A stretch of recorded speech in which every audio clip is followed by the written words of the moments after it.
उडीद वडे करायला लागले रव्याची. हे मी उपीट सारखं रवा आणि उडदाचं पीठ मिक्स करून उपीट करून घेतले. आता हे एका पिशवीत काढून घ्यायचं.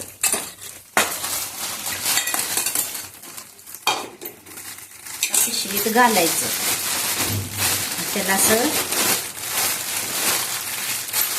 मळून घ्यायचं, गोळा करून घ्यायचा, सगळ्या गाठी फोडून घ्यायचं.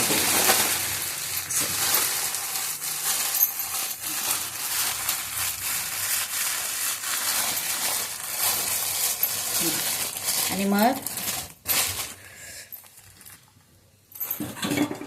पाणी लावून घ्यायचं हाताला थोडं थोडं.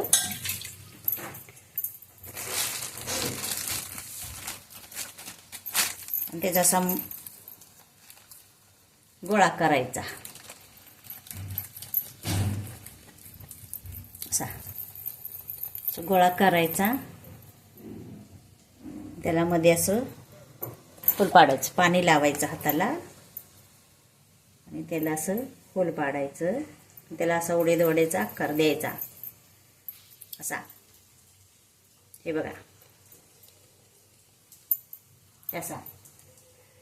हे अशा पद्धतीनं करून घ्यायचे उडीद वडे.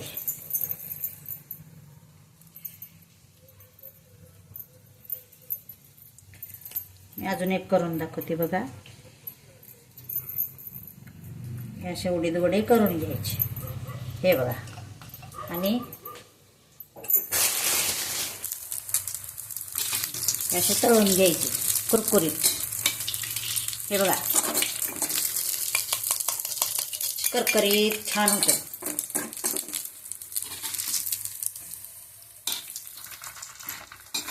हे बघा खुसखुशीत होते. चटणी आहे, शेंगदाण्याची चटणी आहे आणि हे वडे झाले. डिश तयार.